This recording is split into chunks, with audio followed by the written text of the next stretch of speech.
네, 오늘 우리에게 주시는 하나님의 말씀 보도록 하겠습니다.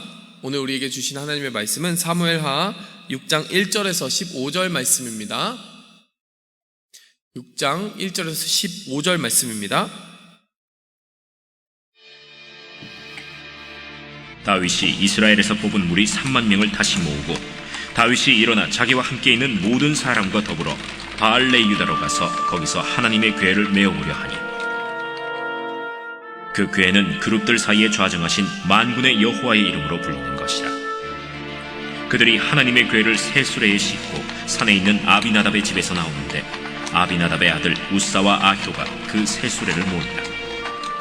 그들이 산에 있는 아비나답의 집에서 하나님의 궤를 싣고 나올 때에 아효는 궤 앞에서 가고 다윗과 이스라엘 온 족속은 잣나무로 만든 여러 가지 악기와 수금과 비파와 소고와 양금과 제금으로 여호와 앞에서 연주하더라. 그들이 나곤의 타작마당에 이르러서는 소들이 뛰므로 우사가 손을 들어 하나님의 궤를 붙들었더니 여호와 하나님이 우사가 잘못함으로 말미암아 진노하사 그를 그곳에서 치시니 그가 거기 하나님의 궤 곁에서 죽으니라. 여호와께서 우사를 치심으로 다윗이 분하여 그곳을 베레스 우사라 부르니 그 이름이 오늘까지 이르니라. 다윗이 그날에 여호와를 두려워하여 이르되 여호와의 궤가 어찌 내게로 오리요? 하고 다윗이 여호와의 궤를 옮겨 다윗성 자기에게로 메어가기를 즐겨하지 아니하고 가드 사람 오벳 에돔의 집으로 메어간지라. 여호와의 궤가 가드 사람 오벳 에돔의 집에 석 달을 있었는데 여호와께서 오벳 에돔과 그의 온 집에 복을 주시니라.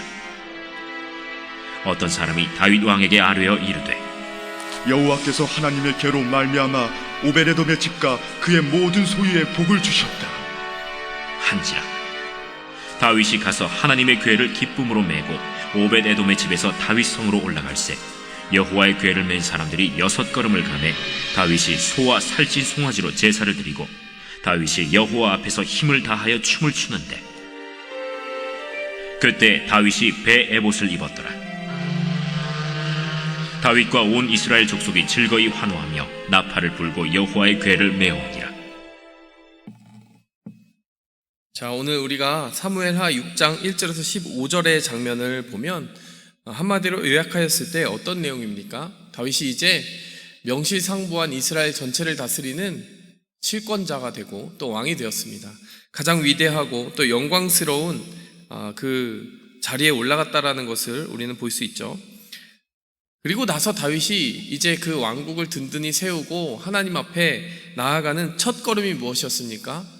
다윗은 다른 무엇 먼저 하지 아니하고 하나님의 궤를 모시는 일을 가장 먼저 했다라는 것을 볼 수 있습니다. 여러분, 왕이 되었을 때 가장 처음 먼저 하는 일이 무엇이냐? 우리가 인생에서 가장 앞세워서 먼저 우선순위에 삼고 하는 일이 무엇이냐? 그것을 살펴보면 그 사람의 우선순위를 볼 수 있는 것인데요. 여러분, 이 본문 말씀을 보면 다윗의 우선순위가 보이더라는 말이에요. 다윗은 다른 그 무엇보다도 하나님의 임재를 상징하는 그 언약궤를 다윗 성으로 가져오기를 원했습니다. 모셔오기를 원했던 것이에요. 다시 말해서 자신이 그 왕권을 지키고 그 나라를 이끌어가는 그 무엇보다도 중요한 것은 바로 하나님의 임재와 함께하는 것임을 다윗은 그 먼저 하는 것을 통해서 보여주었다라는 거예요. 뭐 군대를 더 모집하려고 하는 것, 건축 프로젝트를 더 만들려고 하는 것, 뭐 어떤 5개년 계획을 세우는 것, 그런 것이 다윗의 주된 관심사, 먼저 행하는 관심사가 아니라 바로 하나님의 예배, 하나님 앞에 나아가 예배하는 그 예배자의 모습을 회복하는 것이 다윗의 가장 우선된 관심사였다라는 것입니다. 여러분, 이것이 사울과 전혀 다른 모습이에요. 여러분, 사울이 왕이 된 이후에 하나님의 궤를 자신이 있는 곳으로 모셔오려고 하였다라고 하는 그런 시도를 본 적 있으십니까? 없죠. 여러분, 오로지 다윗만이 이렇게 하나님의 궤를 사모하고 하나님의 궤를 모셔오기 위해 애쓰고 있는 모습을 보여주고 있는 것입니다. 한마디로 예배의 회복이 얼마나 중요한지 다윗은 알고 있는 사람이었습니다. 여러분, 그렇다면 다윗은 어떤 식으로 그 예배를 회복하려고 했고 다윗이 이 과정 가운데 하나님의 궤를 옮겨오는 가운데 경험하게 된 예배 회복의 진정한 의미는 무엇이었을까? 여러분, 그것을 살펴보도록 하겠습니다. 오늘 이 본문 말씀에 크게 세 가지를 우리가 볼 수 있는 것 같아요. 진정한 예배 회복이 일어나려면요, 여러분 그 예배 회복은 지정의의 예배여야 된다는 것을 오늘 이 본문 말씀은 이야기하고 있습니다. 무슨 말이냐? 지식적인 예배를 드려야 돼요. 지식으로 충만한 예배를 드려야 됩니다. 그런가 하면 감정으로도 충만한 예배를 드려야 돼요. 여러분 그런가 하면 또 의지로도 충만한 예배를 드려야 됩니다. 여러분 지정의를 무엇이라고 합니까? 지식과 감정과 의지를 무엇이라고 합니까? 인격의 3요소라고 하는 거예요. 우리가 그래서 지정의를 다 드려서 예배 드리는 것을 한마디로 말하면 전인격적인 예배를 드린다라고 표현할 수 있는 겁니다. 나의 인격, 나의 모든 것을 하나님께 다 존재를 드리면서 예배 드린다라고 하는 것을 전인격적인 예배라고 하는 것입니다. 그렇다면 다윗은 어떻게 전인격적인 예배를 경험했고 또 하나님 앞에 배우게 되었느냐? 우리가 하나하나의 요소별로 살펴봤으면 좋겠어요. 첫 번째로요, 다윗은 지식이 충만한 예배가 무엇인지 오늘 이 본문 말씀을 통해 배웠습니다. 여러분 이 본문 말씀이 그렇게 순탄하게 흘러간 것은 아니에요. 다윗의 중심은 굉장히 올바랐습니다. 6장 1절을 보시면 다윗이 이스라엘에서 뽑은 무리 3만 명을 다시 모았다라고 나와요. 자, 다윗이 언약궤를 모셔오는 프로젝트를 위해서 무려 3만 명의 사람들을 모아 이렇게 그 프로젝트에 동행하게 한 것입니다. 자, 그리고 6장 2절에 보니까 그 의도가 무엇입니까? 하나님의 궤를 메어 오게 하는 것이 목적이었다라는 것이에요. 자, 그런데 문제가 생겼습니다. 6장 3절에 보시면은 하나님의 궤를 새 수레에 싣고 아비나답의 집에서 나오는데 여기서 그 아비나답의 아들 웃사와 아효라고 하는 두 사람의 이름이 등장하고요. 그 사람들이 수레를 몰고 갑니다. 하나님의 궤가 수레에 실어져 있고 그 수레를 몰고 가는 두 사람의 이름이 등장합니다. 자, 그런데 6장 6절로 점프를 해봅시다. 6장 6절에 보니까요, 나곤의 타작마당에 도착을 했는데 소들이 뛰어 이 수레가 급격하게 움직이게 되는 거예요. 그때 웃사라고 하는 사람은 아까 아비나답의 두 아들 중에 한 명이었고 수레를 모는 사람이었잖아요. 웃사가 손을 들어서 하나님의 궤를 딱 붙잡은 거예요. 손으로 딱 붙잡은 거예요. 그런데 이때 6장 7절에 하나님이 웃사가 잘못함으로 말미암아 진노하셔서 그곳에서 웃사를 치셔서 하나님의 궤 옆에서 죽었다라는 이야기가 나옵니다. 여러분 이 일이 얼마나 정말 그 잔칫집에 찬물을 끼얹는 일이었겠습니까? 여러분 한마디로 다윗이 이 장면에서 지금껏 정성과 마음을 다하지 않은 것이 무엇이었느냐? 우리는 이렇게 이야기할 수도 있어요. 3만 명이나 모으고 이 커다란 정말 마음을 모으는 일에 3만 명이나 모으고 모든 물자와 정성과 시간을 다했던 다윗인데 여러분 그 언약궤를 모셔오는 길에 불행히도 그 언약궤를 만진 웃사라고 하는 사람이 그 자리에서 하나님의 치심을 받아서 죽어버리고 말았으니 여러분 정말 그 축제와도 같았던 분위기는 온데간데 없고 찬물을 끼얹은 듯한 정말 무거운 슬픔과 침통한 마음만이 남았을 것입니다. 하나님의 궤를 손으로 잡은 것이 여러분 지금 왜 이 웃사가 죽었느냐가 이 문제의 본질을 이해하는 핵심 키워드가 될 것이에요. 우리가 겉으로 보기에는 웃사가 그냥 하나님의 그 궤를 정말 주의하지 않고 손으로 직접 댄 것이 하나님이 웃사에게 진노하신 이유였다라고 짐작할 수가 있죠. 여러분 제가 그것을 말씀으로 한번 살펴보도록 하겠습니다. 근데 여러분 정말 중요한 것은 무엇입니까?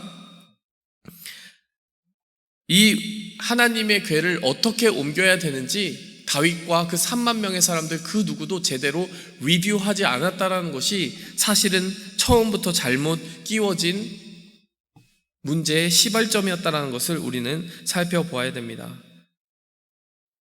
여러분 나름대로는 정성을 다했어요. 3만 명을 모았습니다. 그리고 6장 3절에 보면은 하나님의 궤를 그냥 수레에 실은 것이 아니라 새 수레에 실었다. 그러니까 그 하나님의 궤를 모시기 위해서 가장 좋은 것을 어떻게 보면 준비한 것이죠. 6장 5절에 보면요, 다윗과 이스라엘 온 족속이 비파와 수금과 소고와 앙금과 재금, 그러니까 온 악기들을 다 울리면서 하나님 앞에 연주하고 성가대를 앞세웠어요. 여러분 정말로 정성 어린 모습을 보여주고 있습니다. 그런데요, 여러분 무엇이 문제였느냐? 이 모든 방법들이 다 하나님의 율법에 어긋났다라는 것이에요. 3만 명을 모으고 성가대가 지휘하고 여기까지는 여러분 율법에 어긋난 것이 없지만요, 여러분 수레에다가 그 하나님의 언약궤를 싣는 것은 분명히 잘못이었습니다. 왜냐하면요, 민수기 4장 5절에서 6장 15절까지를 보면요, 민수기 4장 5절에서 6절 그리고 15절을 보면 하나님의 언약궤를 어떻게 운반해야 되는지에 대해서 하나님은 벌써 율법을 통해 가르쳐 주신 적이 있어요. 자, 이렇게 옮겨야 됩니다. 하나님의 언약궤를 옮길 때는요, 휘장으로 궤를 덮어야 돼요. 무슨 말이냐? 사람의 손이 직접 접촉할 수 없도록 그것을 덮어야 된단 말입니다. 그리고 긴 장대를 사용해서 그 긴 장대를 이렇게 그 홈에 끼워야 돼요. 두 장대가 필요한 것입니다. 좌우로 장대를 끼우고 그 장대를 어깨에 매는 레위인들이 4명이 있어야 돼요. 그러니까 각 4귀퉁이마다 그 장대를 메고 어깨에 짊어지고 가야 되는 것이에요. 근데 여러분, 오늘 이 본문 말씀에 나타나는 방식은 무엇입니까? 짐승이 끌고 가는 그 소가 이끄는 수레 위에다가 어떻게 보면 이 언약궤를 짐짝처럼 그냥 올려놓은 거예요. 덜컹거리면서 가게 만든 것입니다. 여러분, 이 언약궤 안에는 무엇이 들어있습니까? 하나님이 주신 언약궤 그 안에는 십계명 2 돌판이 들어있고요, 만나가 들어있는 항아리가 들어있고요, 아론의 쌍난 지팡이가 들어있습니다. 저마다 하나님이 이스라엘 중에 베푸신 그 놀라운 일에 대한 증거품들이에요. 여러분, 그런데 짐승이 모는 덜컹거리는 수레 위에다가 여러분 그 언약궤를 올려놓은 것입니다. 뭐 그럴 수도 있지, 나름 정성을 다하지 않았느냐, 그 수레라고 하는 것도 새 수레로 만드느라고 고생하지 않았겠느냐. 여러분, 우리 편에서는 애를 쓴 거예요. 새 수레를 만들었으니까 애를 쓴 거죠. 근데 여러분, 그것은 어디까지나 우리 편에서 인간적인 생각으로 인간 편에서 노력을 다한 것일 뿐, 실제로 여러분 어떻습니까? 하나님이 요구하시는 하나님의 요구사항에는 미치지 못했고, 하나님은 저런 것을 바라신 적이 없다라는 거예요. 새 수레를 준비하라고 하신 것이 아니라 무엇을 준비하라고 하셨습니까? 하나님은 그 언약궤를 어깨에 메고 갈 수 있는 레위인들을 준비하라고 이야기를 하셨던 것입니다. 여러분, 그렇기 때문에 여러분, 이 장면이 심각하게 하나님의 율법과 정면 충돌하고 있다는 것을 우리는 알아야 되는 것이에요. 여러분, 사실 왜 이 이스라엘 백성들이 이렇게 언약궤를 직접 메고 움직이고 운반해야 된다라고 하는 그 지침을 어기고 잊어버리고 이렇게 수레에 싣게 되었느냐라고 하는 질문을 우리가 여기서 해보아야 됩니다. 왜 이렇게 되었을까? 어디서부터 잘못되었을까? 곰곰이 생각해 보면요, 여러분, 그 이전에 있었던 사건이 하나 떠오릅니다. 언약궤를 빼앗긴 적이 있어요. 근데 빼앗긴 언약궤가 돌아올 때 어떻게 돌아왔습니까? 여러분, 블레셋 사람들이 언약궤를 가져다가 전리품처럼 자기 고장에 두었는데 두는 곳마다 하나님이 재앙을 내리시는 거예요. 이 사람들이 너무나 두렵기 시작했습니다. 그래서 이 언약궤를 이스라엘에 돌려보내야 되겠다, 우리한테 재앙거리밖에 안 된다라는 생각을 하게 됐어요. 근데 이들이 한 가지를 시험하고 싶었습니다. 이 재앙이 내리는 것이 정말 우연히 내리는 것이냐, 아니면 하나님이, 이 살아계신 하나님이 언약궤를 통하여 역사하시는 것이냐, 언약궤로 상징되는 이 하나님이, 그곳에 임재하신 하나님이 진짜 임재하셔서 재앙을 내리시는 것이냐, 하나님의 역사인가 우연인가를 시험해보고 싶었어요. 그래서 그들이 어떻게 했습니까? 수레 위에다가 올려놓습니다. 그리고 한 번도 수레를 끌어보지 못한 여러분, 그 소에게 수레를 끌라고 합니다.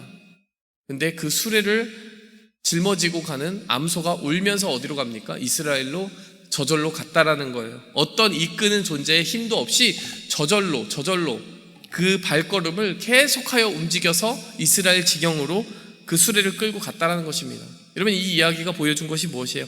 하나님이 정말 그 미물인 소를 통해서도 역사하셨고, 지금까지 블레셋 지경에서 일어났던 모든 재앙들이 하나님이 일하신 결과였다라는 것을 보여주신 것이죠. 자, 그런데 그 사건은 여러분, 블레셋 사람들이 율법을 몰랐기 때문에 그렇게 한 거예요. 레위인들도 없었습니다. 그 땅에는 이렇게 장대에 메어서 가야 된다는 것도 몰랐어요. 아무것도 모르니까. 블레셋 사람들은 이 언약궤를 빨리 이스라엘에 그냥 넘겨주고만 싶은 마음에 그 수레에다 싣고, 진짜 이게 저절로 가게 해도 거기로 가느냐, 하나님을 시험하고자 정말 무지한 마음으로, 오만한 마음으로 그 마지막 순간까지도 하나님의 율법과 전혀 상관없이 그렇게 했던 것이죠. 한마디로 블레셋 사람들이 수레에다가 언약궤를 실었던 것은 몰라서 그렇게 한 것입니다. 근데 여러분, 그때의 기억이 남아있어서 그런지 모르겠는데 이 이스라엘 사람들이 언약궤를 그렇게 이어받고 한참의 세월이 흘렀음에도 불구하고 언약궤를 수레에 실어서 운반해도 되나 보다 라고 하는 레퍼런스를 어디서 얻었다는 겁니까? 그 블레셋 사람들이 수레를 취급했던 그 모습을 보면서 레퍼런스를 얻었다는 거예요. 저 사람들 저렇게 언약궤를 취급했으니까 우리도 그렇게 해도 되겠네 라고 그냥 세밀하게 생각하지 않고 그냥 생각해 버린 것입니다. 여러분, 하나님이 정말로 과하게 행동하신 걸까요? 하나님이 과하게 지금 심판하신 걸까요? 사실 저는 하나님의 그 서운함을 조금 이해해 보기 위해서 한 가지 그 장면을 떠올렸습니다. 어떤 장면이냐? 여러분, 제가 제 집에 추억상자라는 것이 있어요. 제 인생에 참 중요하게 생각하는 그 순간들을 기록하거나 기억할 수 있는 어떤 물건들을 담고 있는 상자입니다. 근데 그 상자에는 다소 좀 어리석은 물건이 있습니다. 작은 유리병에 담겨있는 청국장 환이에요. 환이라는 이렇게 동그란 알약 같은 거잖아요. 근데 청국장으로 돌돌돌 말려있는 그 환들, 그 알약들이 가득 차 있는 조그만한 유리병입니다. 그것이 몇 년 됐느냐? 여러분, 한참 됐어요. 한 2011년인가부터니까 거의 10년이 돼가는 거죠. 굉장히 올드한 물건이에요. 근데 청국장으로 만들었다는 것은 그게 그렇게 오랫동안 우리가 유통할 수 있는 것이 아니라는 것을 의미하는 거죠. 근데 그것을 제가 계속 가지고 있습니다. 저희 아내도 그걸 버리라고 이야기를 했는데 제가 버리기가 참 이상하게 손이 잘 안 가요. 왜 그러냐? 여러분, 그 청국장 환에는 한 가지 사연이 있기 때문입니다. 제가 아내하고 친구 사이였는데 처음으로 교제를 시작하게 된 것이 뉴욕에서 만나서 여행을 뉴욕으로 왔던 제 아내를 제가 만나서 그때부터 교제를 시작하게 됐는데 제가 그 한순간이 너무나 우연이 아니라 정말 하나님이 인도하신 놀라운 사건이라고 여겨졌어요. 그때 제 아내가 주고 간 게 바로 그거였습니다. 어떤 의미로 그걸 줬는지는 잘 모르겠어요. 먹고 건강하라는 의미로 준 것 같은데 그렇게 로맨틱한 선물은 아니죠. 청국장 환을 주고 갔습니다. 청국장 환을 주고 갔다 좀 생각이 들긴 하는데 어쨌든 저는 그걸 먹을 수도 없는 거예요. 왜?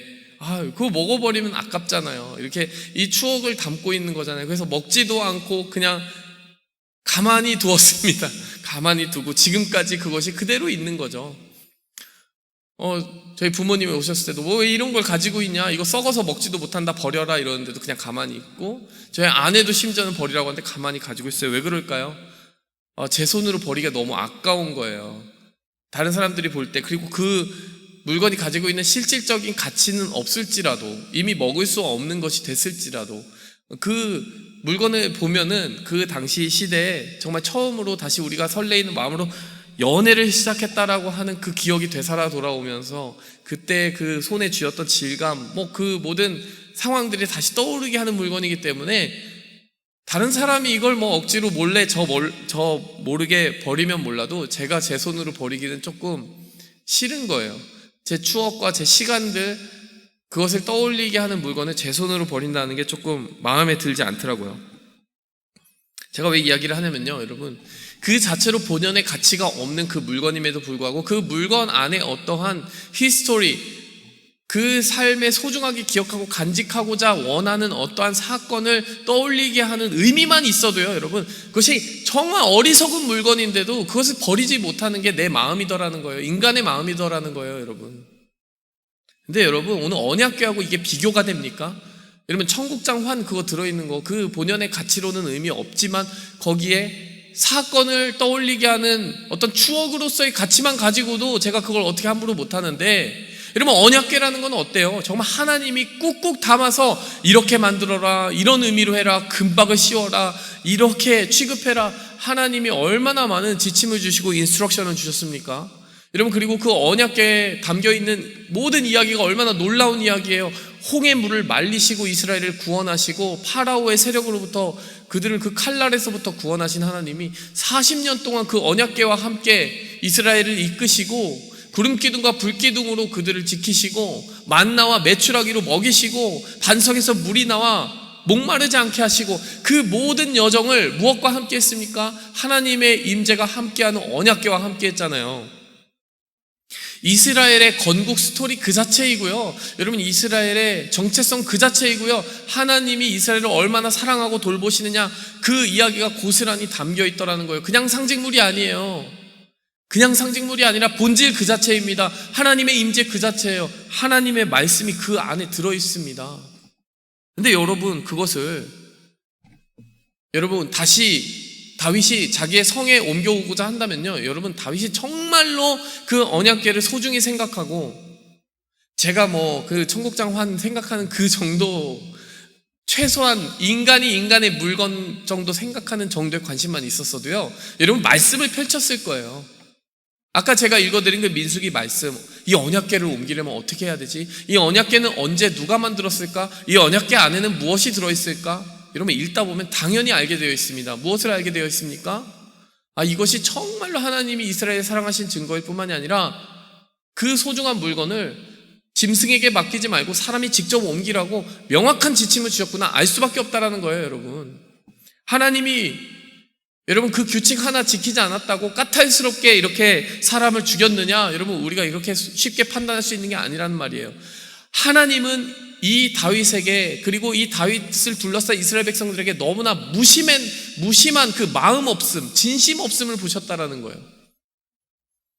정말 조금만이라도 사랑이 있었으면요, 사랑이라는 것은 디테일에 강한 것입니다. 어떤 사람을 정말 진심으로 사랑하면요, 그 사람의 작은 습관도 놓치지 않고 챙긴다고 하잖아요. 여러분, 하나님을 정말 사랑했다면요, 하나님을 사랑하는데도 디테일한 지식이 갖추어져 가게 된다는 거예요. 여러분은 어떻게 신앙생활하고 계세요? 그냥 한 주에 이렇게 예배 드리고 하는 것에 만족하고 계십니까? 아니면 정말 그러고 나면 오히려 그것을 동기부여 삼아서 내가 하나님을 조금 더 알고 싶다, 조금 더 디테일하게 알고 싶다, 나와 하나님의 관계가 정말 다른 사람과 비교할 수 없을 정도로 디테일해졌으면 좋겠다라는 열정을 가지고 말씀을 펴십니까? 여러분, 정말 사랑하는 사람은요, 디테일해집니다. 정말 사랑하는 사람은 알고 싶어져요.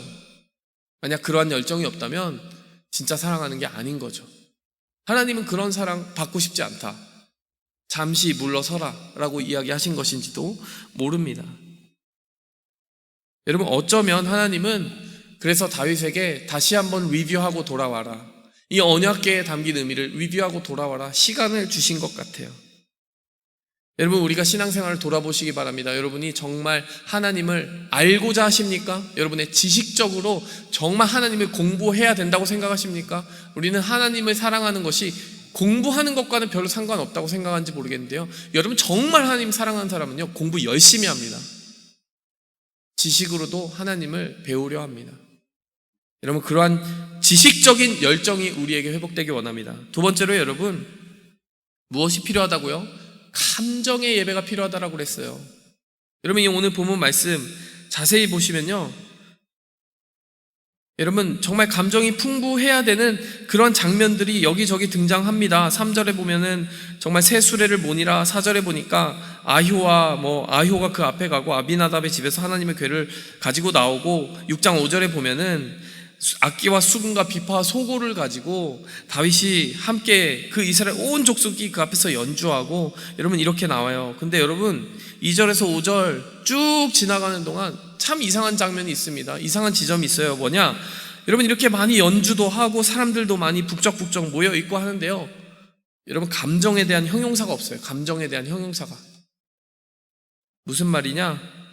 여러분, 여기저기서 악기는 신나게 울리고 있는데요, 다윗과 이스라엘 족속이 어떤 감정을 느끼고 있는지를 추적을 할 수가 없는 거예요. 어떤 느낌일까? 어떤 마음을 느끼고 있을까? 여러분, 알 수가 없는 겁니다. 그리고 나서 어떤 사건이 일어났어요?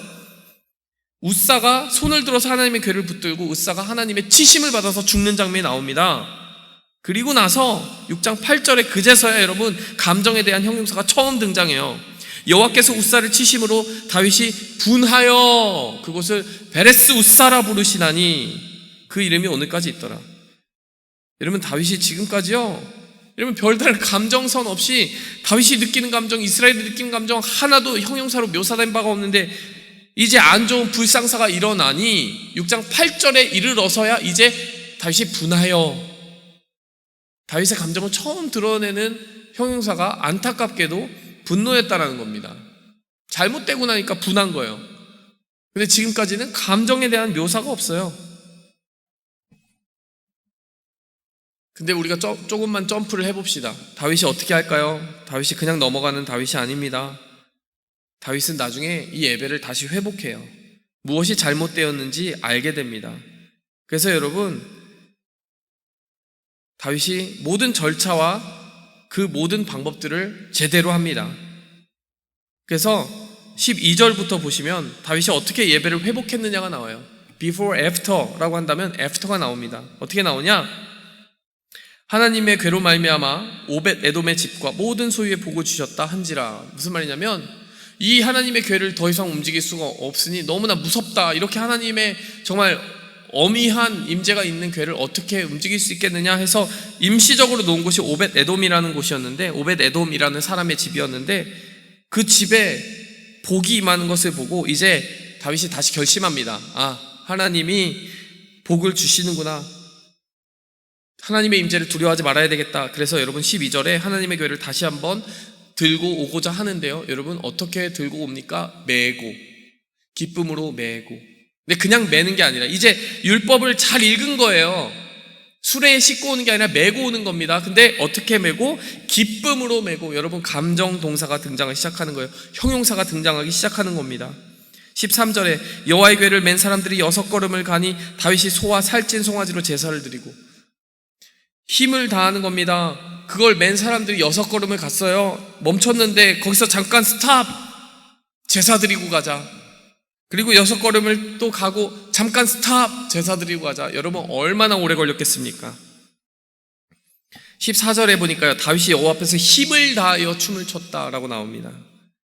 여러분 다윗이 첫 번째 드렸던 그 몸이 건조한 마음, 왠지 다윗의 감정이 감춰져 있는 그 앞부분과는 전혀 분위기도 그러한 생동감도 다르더라는 거예요. 15절에 보니까 다윗과 온 이스라엘 족속이 뭐라고 나옵니까?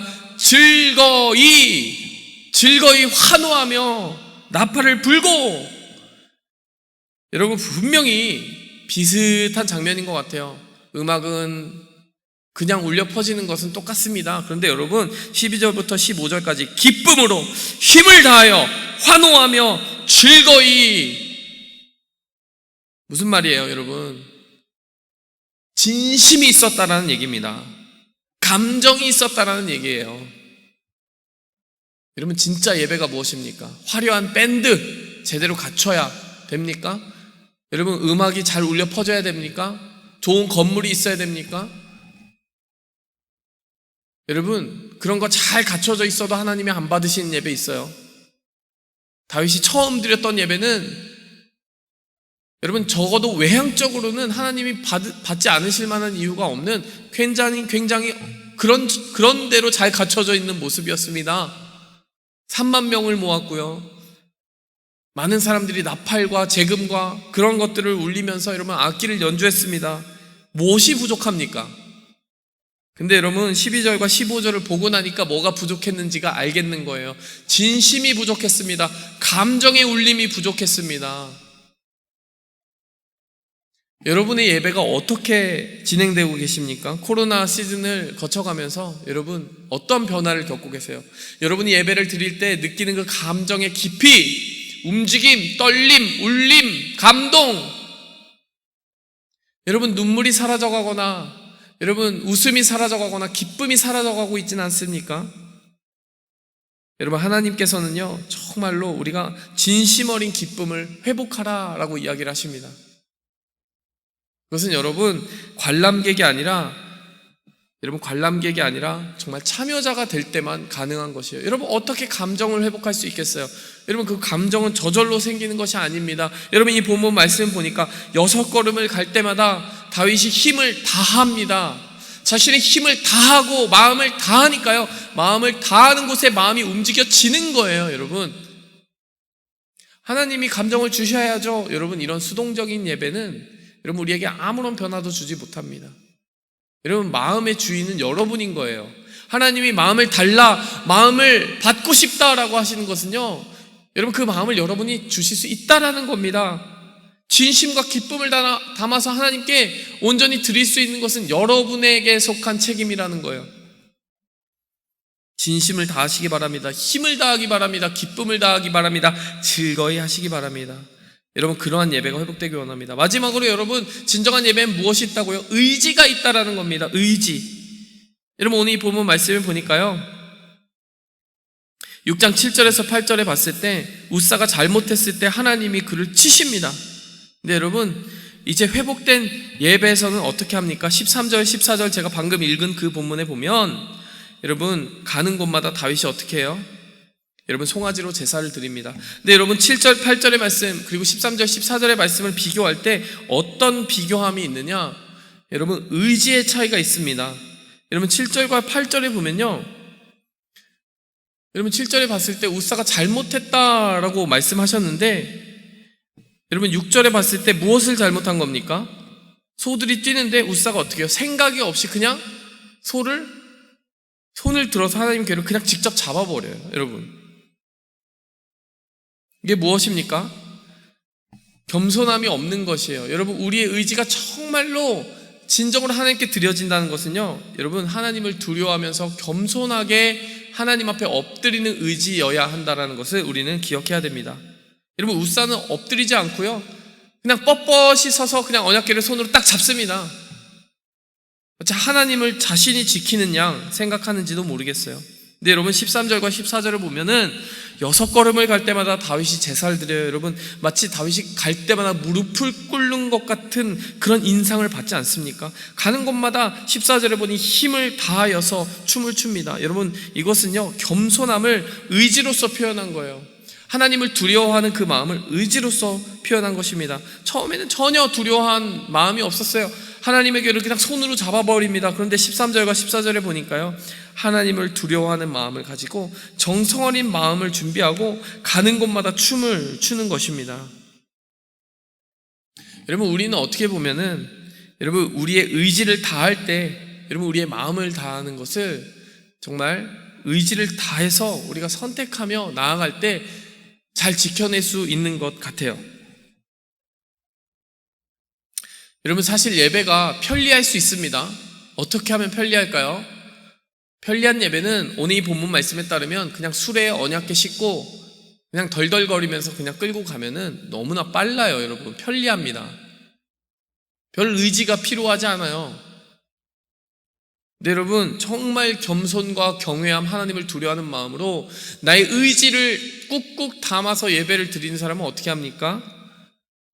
여러분, 6걸음 걷고 제사 드리고 6걸음 걷고 제사 드리고, 여러분, 이게 편리한 게 아니라 너무나 불편한 예배인 거죠. 여러분, 근데 우리가 경험하지 않습니까? 여러분, 우리가 지금 온라인으로 예배를 드리면서 얼마나 편리합니까? 여러분, 수레가 덜덜덜 거리면서 언약궤 갖다 배달하듯이 여러분, 그냥 여러분 버튼만 누르면 그냥 여러분의 있는 곳으로 그냥 예배가 배달이 됩니다.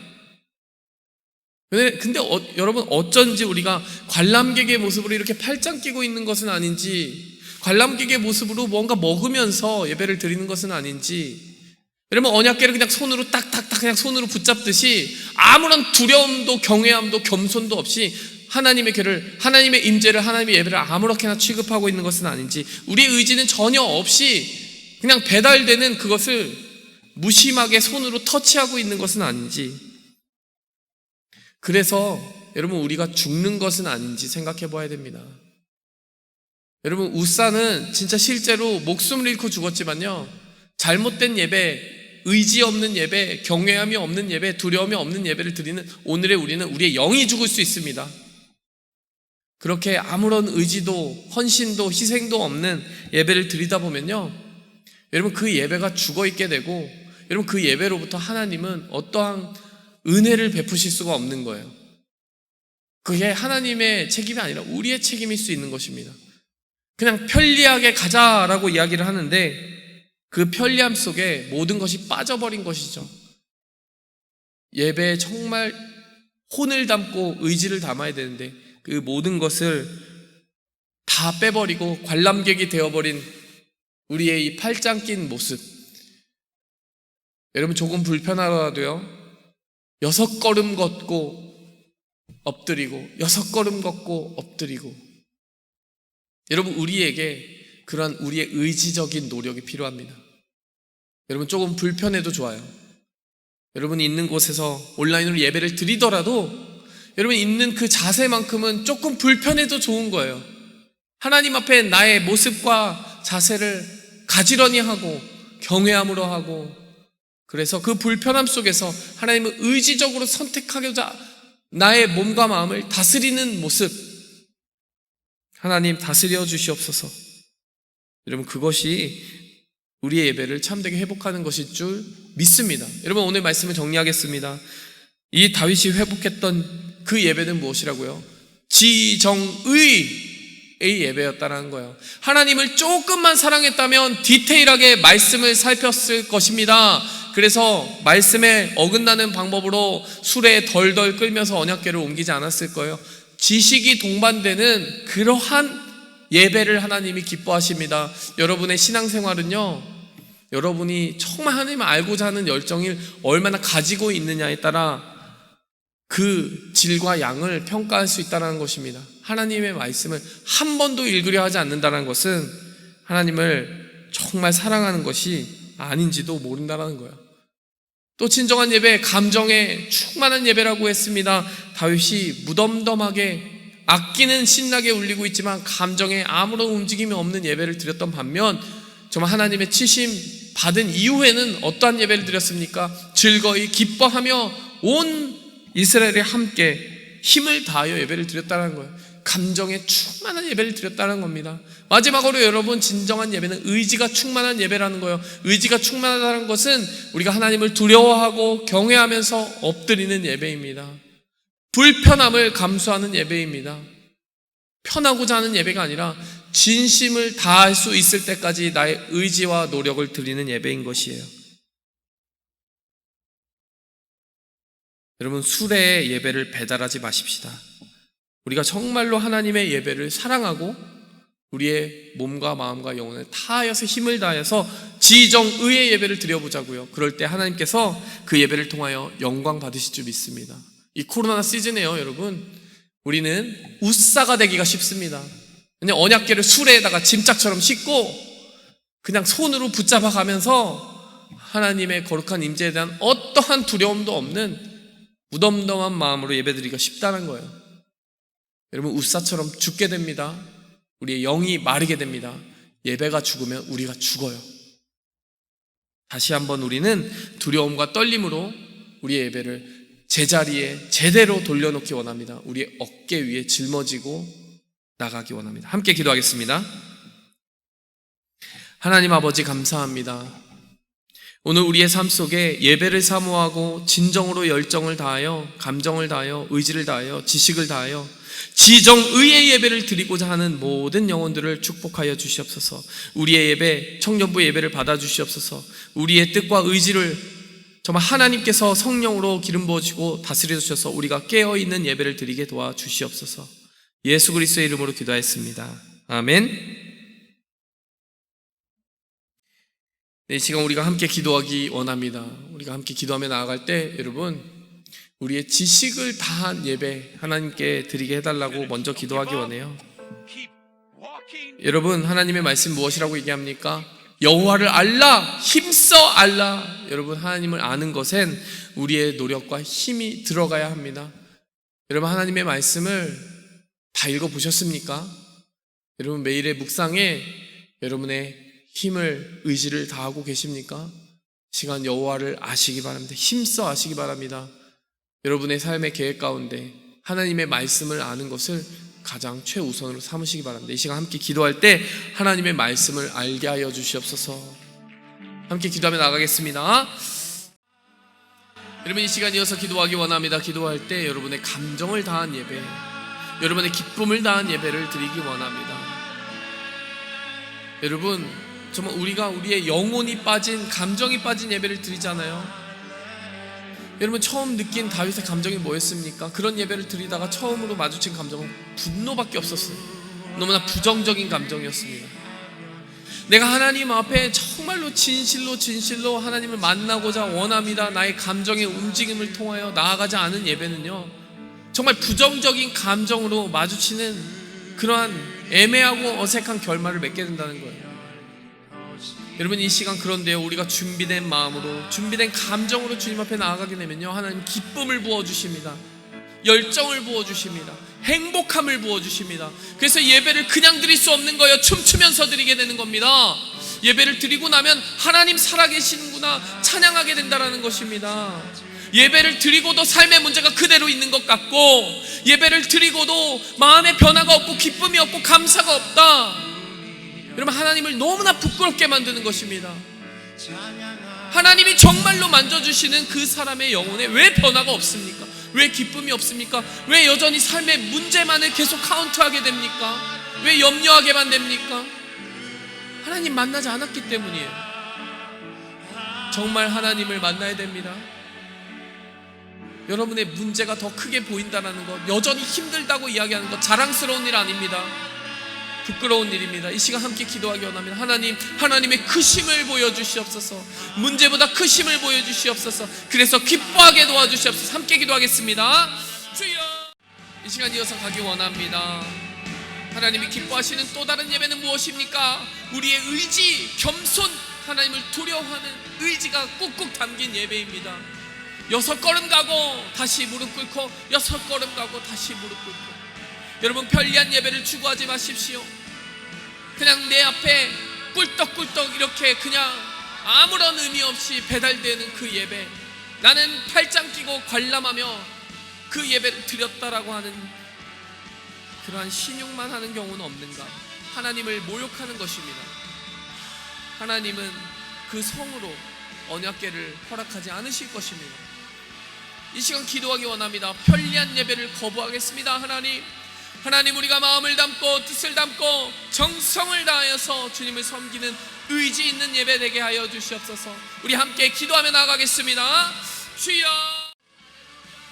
하나님 아버지, 이 코로나 시즌 가운데 예배를 바라보는 우리의 시선이 너무나 왜곡되고 또 변질되어 가기가 쉽습니다. 하나님, 오랫동안 떨어져 있던 그 언약궤를 다시 한번 가지고 오는 이 다윗의 모습 속에서, 다윗이 그렇게 하나님을 사랑했다고 하지만 예배를 바라보는 데 있어서 심각한 오류와 또 매너리즘에 끼어들어 있었음을 하나님 오늘 발견하게 됩니다. 그렇게 하나님을 사랑했던 다윗도 그렇게 하나님에게 희미해졌던, 그 예배에 대해서 희미해졌던 모습을 보면서 우리도 반성합니다.